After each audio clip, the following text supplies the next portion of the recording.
they're good speeches, yeah? Yeah, very good.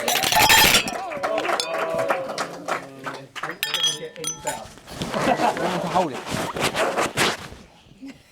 Ladies and gentlemen, I'm sure you've all been to a million weddings in your time. So you all kind of know what the drill is. The host says a speech, the groom says a speech, and then the best man, or in our case the best men, give a speech. And the traditional thing is that you tell a few anecdotes about the groom, a little bit of a character assassination. We kind of thought amongst ourselves, well, what are we going to do? We thought, well, why mess with 100 years of history? we can't mess about with that. So, with that in mind, we appreciate there's a couple of formalities that need to be done. So let's get those out of the way. First of all, as Peter and Paul have just said, Lisa looks absolutely stunning today. The bridesmaids look absolutely stunning today. Smutly.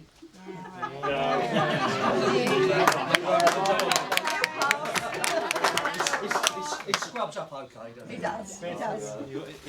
So, basically, that's the formalities done with as far as I'm concerned. Let's get down to business. Oh, Paul, what's coming next? And with that in mind, rather, the lads here have kind of come up with a little thing that they'd like to do for you, which will celebrate 30 years of us hanging around with Smutley. So, with that in mind, can I please introduce you to the Chaos Awards, the Gross Acts of Stupidity Awards. It's the inaugural presentation of this. It spans the years 1982 to 2013. Okay, and make yourself you might want to get your bets on for who's going to win the awards. So can I therefore introduce you to your host and compare for these proceedings, Mr. George Mullins.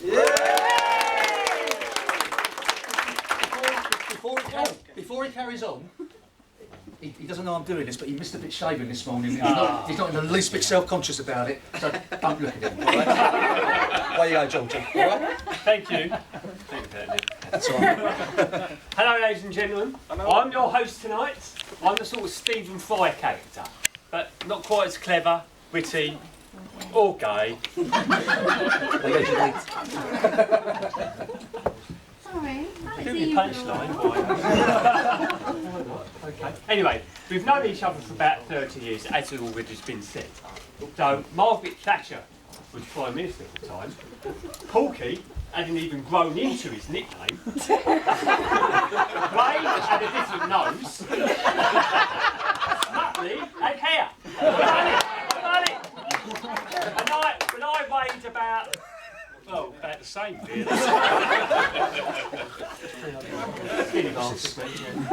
Anyway, that's all I'm going to say now. So I'm going to introduce the first person for the first of all, next Porky. Firstly, it's great to see so many friends and family today. It's nice to be here for a free lunch, all of us. Right, when we started these speeches, we were told that we needed to make this the most uncomfortable and awkward 5 minutes of Smutley's life. Lisa, you'll get your awkward and uncomfortable 5 minutes later on the scene. That's it for the sexual innuendos. I promise you, from now on in, if I find any lines that are even slightly risque or near the mark, I'll whip them out immediately. Right, on to the actual awards for this evening. Let me just find something, because I've got it down here. Right, the first award of the evening is... It is the Spitting Feathers, man who leaves you standing at the bar while holding an empty glass that is round the longest.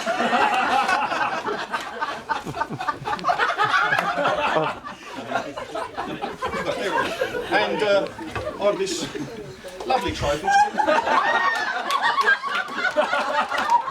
But, who knows, right, the nominees are. Let's not jump the guns here. We've said, right, first nominee, last weekend, the Plough in Cranham, Smutley, empty glass, 11 minutes. Smutley, my birthday down at Crumple Horn in Upminster, 17 minutes. Stag weekend, 2 weeks ago, we arrived Friday afternoon, 3 p.m. First round bought by Mr. Smith. 2:40 a.m. Sunday. 35 hours.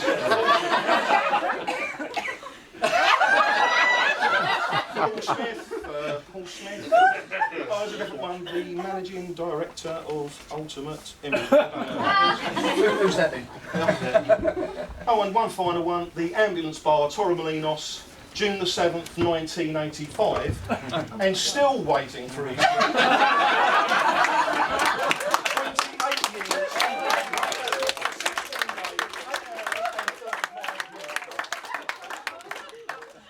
And the award goes to, drum roll please, Smutley.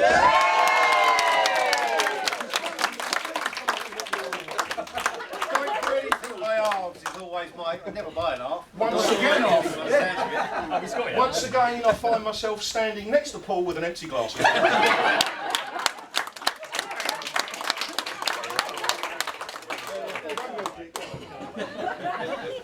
Thank you, Porky. Anyway, oh yes, we enjoyed those nights out on a Saturday night. Ain't no stopping us now. We used to get it together. Beat the street to get behind the groove. We used to shake our bodies down to the ground. It was a veritable boogie wonderland.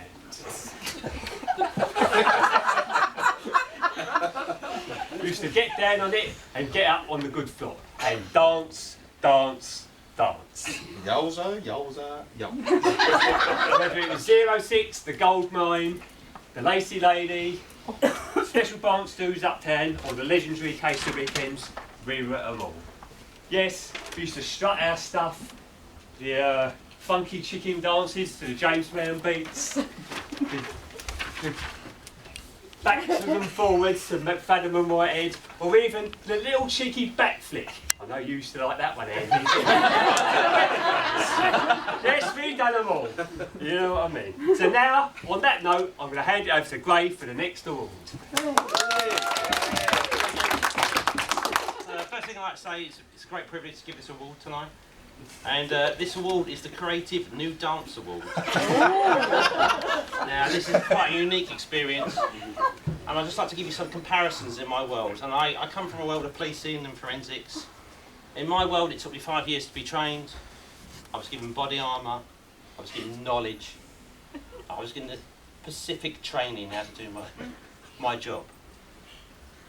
These people nominated in this envelope, they have no training. They have no body armour, they have no knowledge.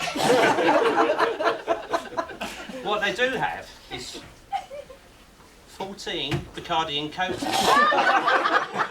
and then decide on that night to create a work of art, ladies and gentlemen, a work of art. So open the envelope and read the nominations. Excuse me, a bit Drum roll please.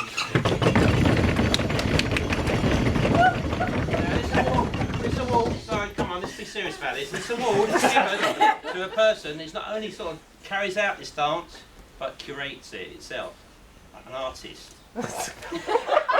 Right, here we go. Right, first nomination is the Michael Jackson Abortive Spin dance, created and performed by Paul Smith.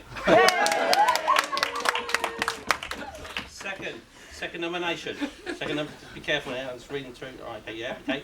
It's Hawaii 5-0 Ecliptic Shuffle, created and performed by Paul Smith. Last. It's all out there, it's all for grabs in the audience, so don't think because he's got two nominations, he's going to win it. So. Third nomination, the Lonnie Liston Smith Extension Jazz Dance, where the hell that is, performed and created by Paul Smith.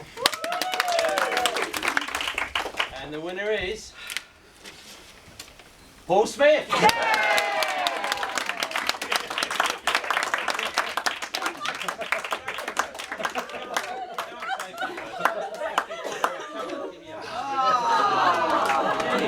Demonstration! later. I've said you would. Mate. Sorry. Which dance did he win? Right, I shall now hand you back to George. Me? Oh, thank you. All right. Well, we all enjoyed the stag weekend, and we all managed to get hold of a big, powerful weapon in our hand, didn't we, Gray? Sorry. It was the Magnum, wasn't it? Anyway, the only downfall for that was that I had to share a room with Porky. The only protection I had was 2 small plugs, but I shoved them up hard, and luckily I got near a thing. The snoring just ran out. It was brilliant. So, there you go. Anyway, on to other things. The next award is from Neil.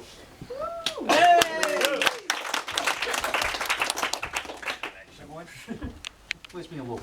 Where's my award? I think it's universally recognised that when it comes to tact, diplomacy, and subtlety, Smutty's your man. So it's with my very great pleasure that I've been asked to present the Inappropriate Line Award. When it comes to making a faux pas or an inappropriate comment, they're really the Smutly Tombola. It never ceases to fail to amaze. Does that make sense? Never fails or ceases to amaze. Whatever it is, yeah. So with that in mind, I'm going to read out the nominations, and I'm a little bit wary on this, and I do apologise in advance. I'm told it's okay, so I'm going to do it. So the first one was from it was from July 1985. Smutly to Porky. Here, Porky, your new girlfriend, she'd an half look like a prostitute.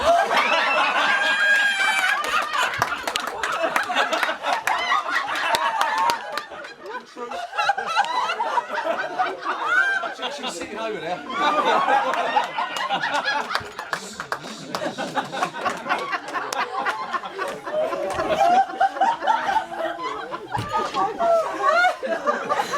Well, that went down like a balloon. Again, Porky, yeah. Here, what was this? This was from I've got July 1994. Here, Porky, yeah, Porky. Your 8-year-old son. He's gay, isn't he? True. And the third one, it's not quite so funny, but it probably it kind of just illustrates the whole thing. In, like I say, Smutty can try and pull the birds. I don't just try and pull the birds. This is in the old days, Lisa. Don't worry. So, ladies, how can you resist any man who comes up to you and says? You know. You've done it. Can you resist any man who comes up to you and says, "Here, did you know the first class ticket in a feature street costs £6.50?" Drop your neck and girls. Did you get lucky that night? Just going to Dazzle. Yeah, you were going to Upminster, mate. And the winner is. I don't know why I do it because I haven't written anything down. Guess what? It's Smutty. Do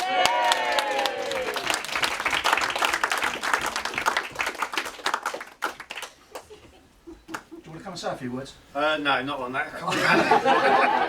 Very much. Well, there was a few other awards tonight. There was the Dulux Car Crash Award for managing to artex the inside of his mum's Fiesta and himself on the way to college. There was the Comatose and Out of It Award, where we found Smutly in a Fiat Panda in the back streets of Torremolinos, with all chunder down his And finally, he thinks he's a football hooligan, but isn't really, because he managed to get his ugly mug in the Clabberton Blue ICF Memoirs book in the centre pages, but he isn't, is he? Let's face it. The only claret he spills on a Saturday afternoon is if he tips his Chateau Neuf to Papo when he's having lunch. I'll leave this open on the page so you can see who's there. That's okay? genuine. That's genuine. Anyway, now we come to the final most major award, and it's the spiffingly good chap and all-round decent bloke award. And the nominations for this are, come on, Porky. This way I get the nomination. Chap, an all-round decent bloke. Neil for being an all-round decent bloke and a spiffingly good chap.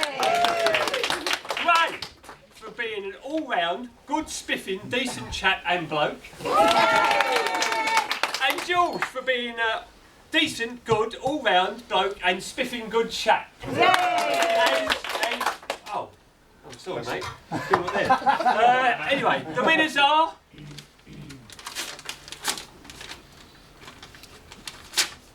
All of us!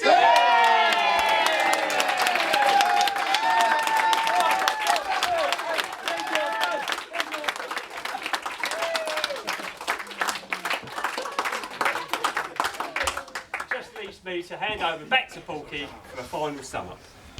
Right, we've got one final award. It's a very special award tonight.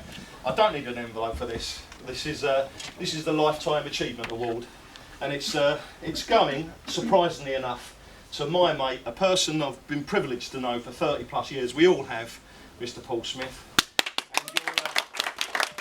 And your Lifetime Achievement mate is sitting right next to you.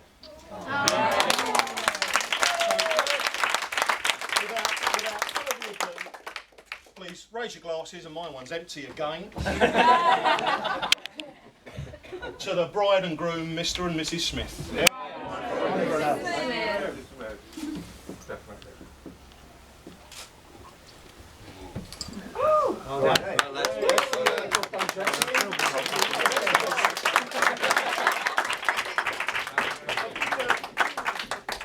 To mention, Paul, this guy has an uncanny resemblance to what you look like when your thyroid was broken. That's another thing we've got to take train back for. Why didn't go to the hospital and see the doctor and get He didn't look well right, again. did he? He didn't look right. He didn't.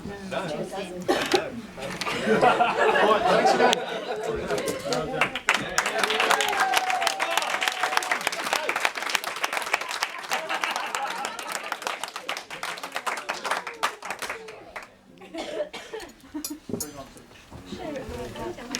That's great. Thank you very much indeed. No problem.